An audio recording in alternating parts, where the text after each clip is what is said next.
Hi guys, it's Aegis here. So today I'm here with another decent deck profile, and this time I'll be covering Dignitary Stauhirhaja. So I don't know how it will be pronounced in English, so I'm more towards the Japanese pronunciation. Hopefully I'm right as well.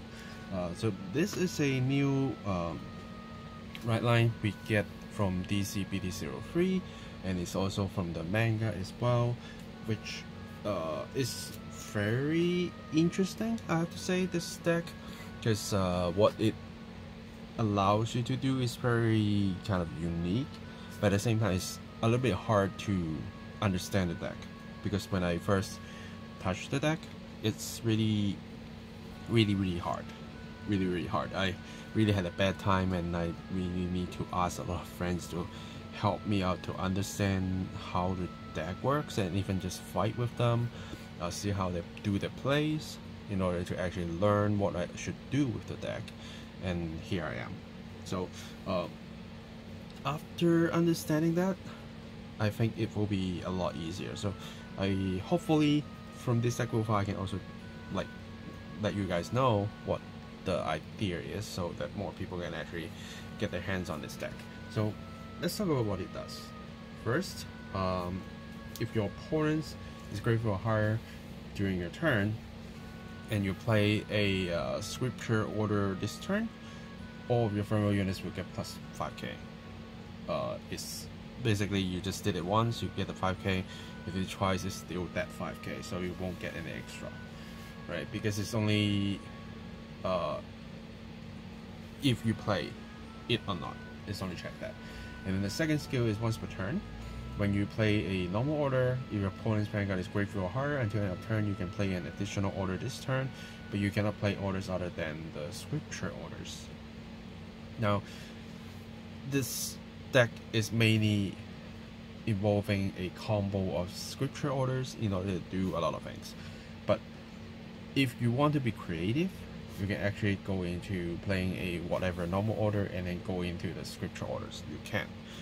So far I have not actually investigated that route yet, so I'm just following the normal route. But it's possible. And then when this unit attacks, by counterblast one, choose one of your regard for each scripture order you play this turn and stand it. So if you play 2 of them, you can stand 2 regards. Yeah, it's quite simple restanding skill, but in order to make him very strong, you probably would like to go to second for a lot of times, so that you can actually get the plus 5k to the front row. You can actually play 2 scripture orders, because if you are going first, unless your opponent speed ride on you, which they have to be grade 3 before you do, so when you ride him, your opponent is grade 3, else you will be only able to stand 1, because you can only play 1 order per turn. You don't get the plus 5k to the front row, and you can only stand 1 regard. Yeah, so after quite a few play tests with friends, they always pick second, so I think this is also a way to do. And then to the rest of the right line, when the 2 route on 1, you're gonna get 7 for him or the scripture order. But unfortunately, if you can't find anything, you just shuffle your deck. Sadly, it didn't get you another card or something to kind of not make it a disadvantage, but it happens. And then when you go from 2 to 3, you can Soul Blast 1, directly search your deck for a scripture card, revert it, add to your hand and shuffle your deck, right? And with the grade 2, which you will be likely reviving him after Soul Blasting him from the soul, if he appears on Regard Circle, and during the turn you did play a scripture order, and you can soul charge 1 for the turn, this unit will get plus 5k. So like, even when you don't have good beaters, at least you can revive him to soul charge you another card, and he get the plus 5k and the plus 5k from him. At least you can do some kind of decent attack, even though it's not completely great, but I think it's a good backup plan. Right. Now let's go into the main deck first, because we do need to use quite a lot of souls. So first turn right is definitely helpful. Just the front row 5k is definitely not enough. That's why we have more. And then I am running 2 of the Heartful Pompilidio. So it's a very cute insects to me. I like insects in a lot of card games, so that's definitely something that I always want to just put it in. Now it got a skill, continuous regard circle. This unit can get plus 5k for each scripture order you play this turn. So you normally are going to play 2, so it's definitely an easy 10k plus to pump him to 23k. And then final regard circle.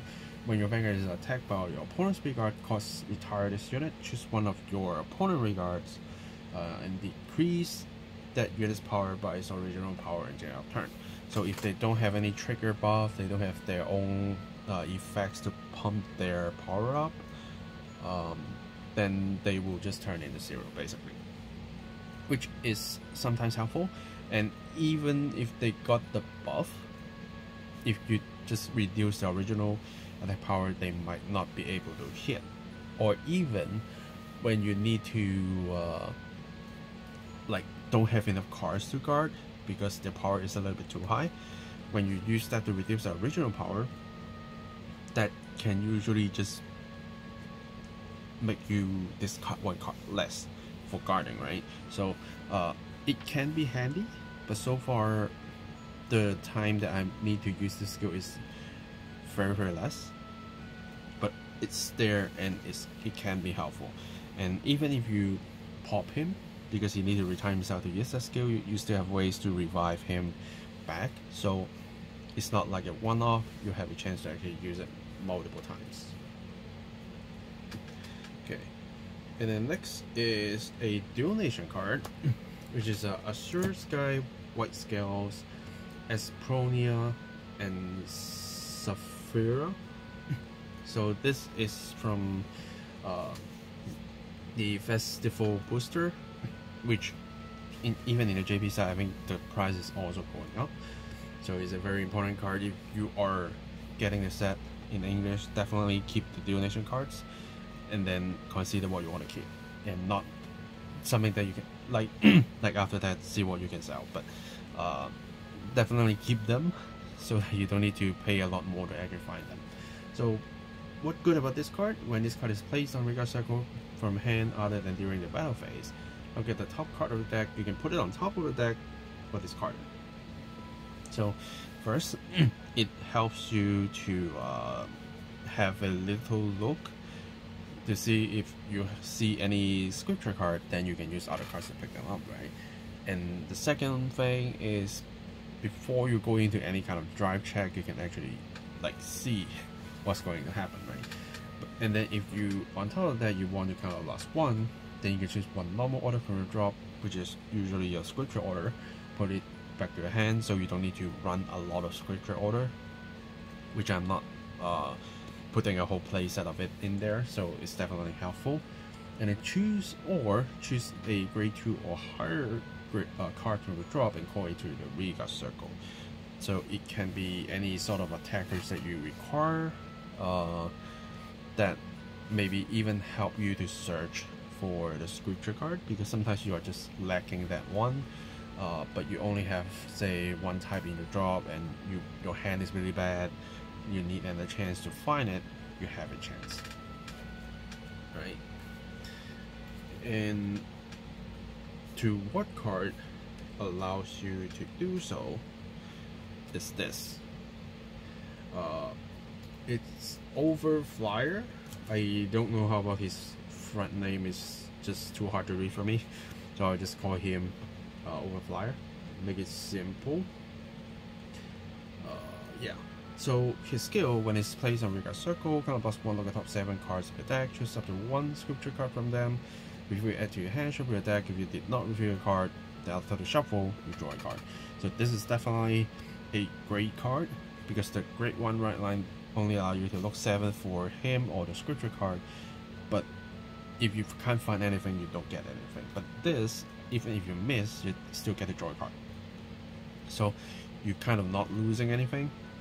And because it didn't say you need to place it from hand, so any kind of revival, you can just kind of +1 to search for the scripture card, which this can actually help. bring him back, and then you just try to search for another scripture card.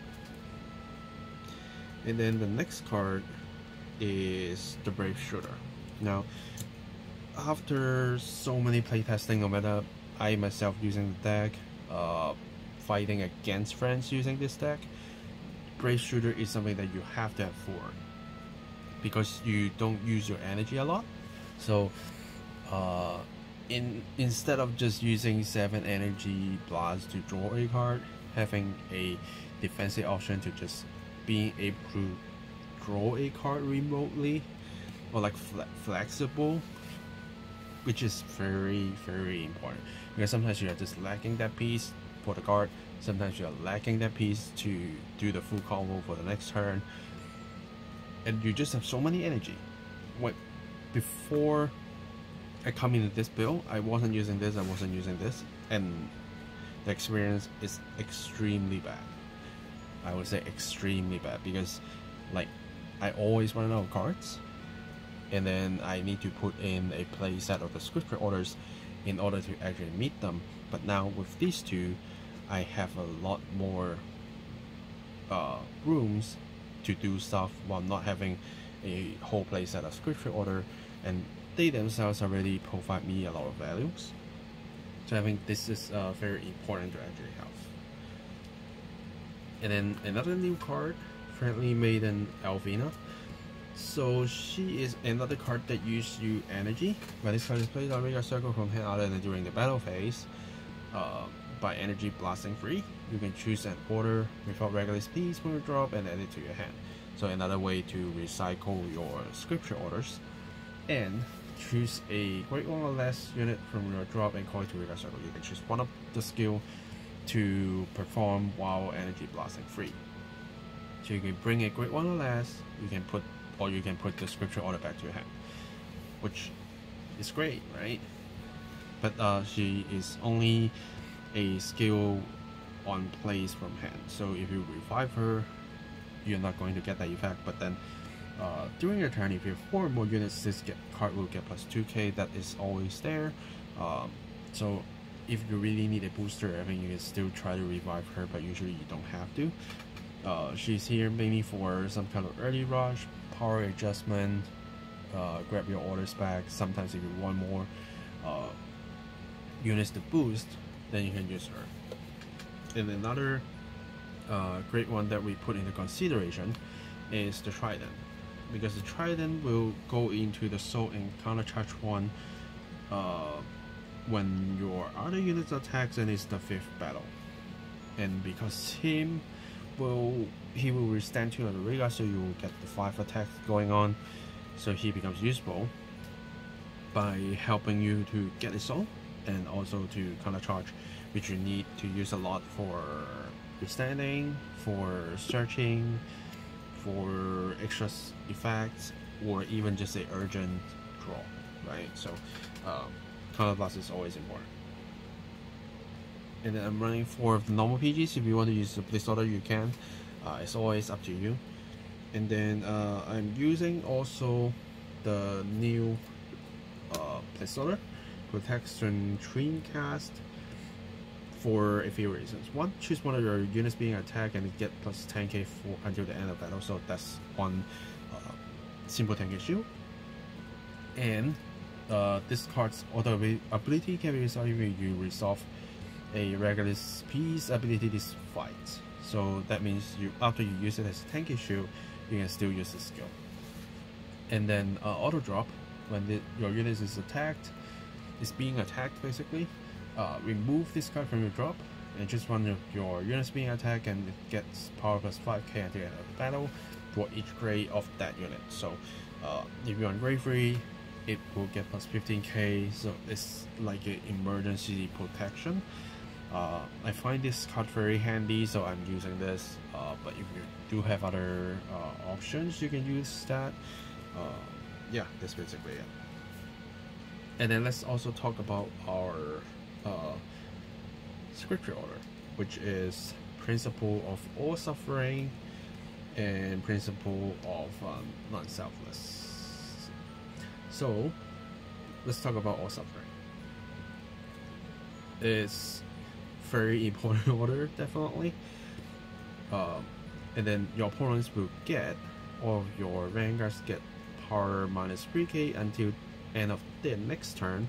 If you did play another scripture order this turn, by soul blasting 2, you draw a card, and your opponents get all of your vanguards get drive minus 1 until end of your opponent's next turn.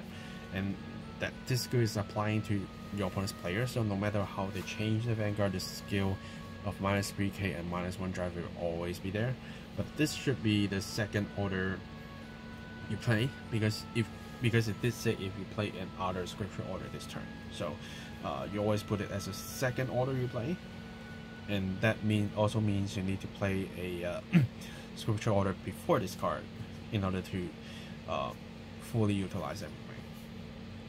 And then non-selfness is something that you will play first, and that will first choose a graveyard less card from your drop, call to rear circle, and then your turn it get plus 5k. So all these booster already like gaining power when you play scripture order, and you can add a 5k on top of it, or even if you call something else, you still get to pump them 5k so they can somehow hit.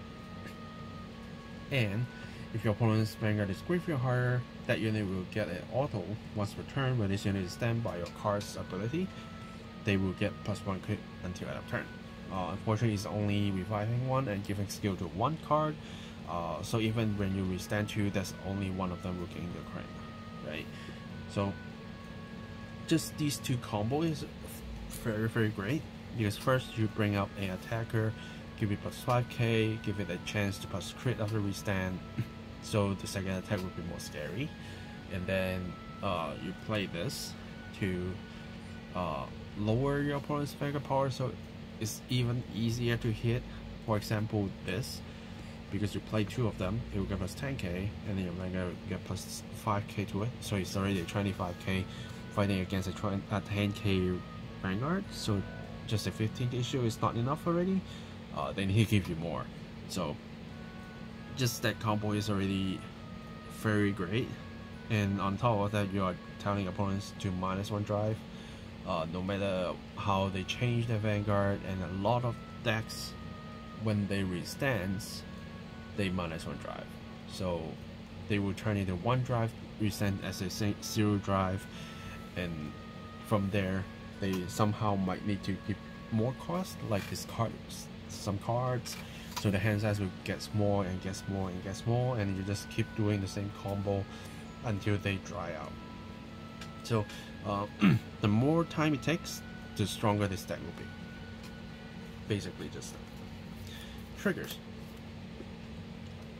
OT I think is up to you, but I personally like to try the new OT, so I'm putting the light OT in there. So you see a few of my new decks, I'm actually using the light OT in them, and it's very interesting to see it come into play. So yeah, there we go. And then for crits, I am running 7 crits. If you do have a 4th soul in crit, you can use that.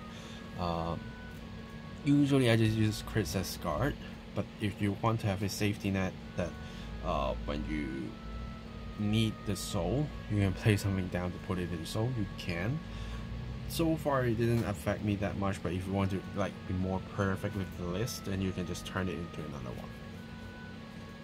And then for fronts, even though I did say drawing cards, or like even in early games, early testing phase, I'm always dry out with my hand, but after turning into this build, I am more I'm getting more cards in my hand basically. And when I'm thinking of defensive, the training issue is actually better, and because my drive check will always be before after I stand cards, so front trigger is a better choice. Yeah, so there we are. And then for heals, if you want to use effect heals, just use it whenever you feel great, but if you don't want to think too much, definitely normal heals is going to do the job. So yeah, so that's the list, and let's talk about some of the difficulties that I face. One is definitely not meeting 2 of them. That's why I'm full on reviving and search and draws and recycle, so that I can actually get to see these cards a lot easier. Another thing to note is your main attackers will be these two, but they don't always be here, so you always need to get prepared if something is not going on. What can you do? For example, to utilize your right line, that's something that is important. And you also need to look into, is it a good way to actually rush your opponents a little bit? Because sometimes you might want to even just play her out, play your trident out to do some early bash. I think it's okay sometimes, but do take a look on your opponent's deck type. If they are decks that when it takes more time, it benefits them more, then you definitely want to go a little bit rushing on them. But if they are kind of trying to like do some early aggression decks, then you might consider to do a little bit more defensive, guarding a lot early, utilize your brave shooter, then you can survive, and then take a little bit more time to grind. And as long as you can play 2 of the scripture orders, things will start turning around. And sometimes with this deck you need to be very patient, that you don't give your opponents too much resources, as in damage, counter blast, soul blast you can control, right? But definitely counter blast control, don't give your opponents too much resources that they can flood you out, because you have ways to reduce their hand by reducing their drive checks. You have minus 3k to ask them to give you more shields, make you use less shields, because they are not, 1, they are not drive checking a lot, 2, their base power is already lowered, and they just try to use the minimum resources to guard a lot of attacks. Then when you start to stock up with your resources, then you have more cards to play your combo with.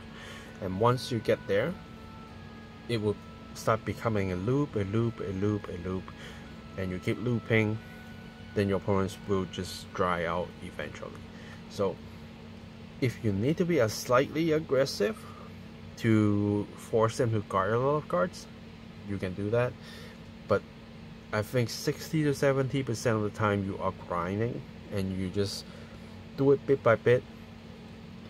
Take a little bit of time, but do make sure you don't time out.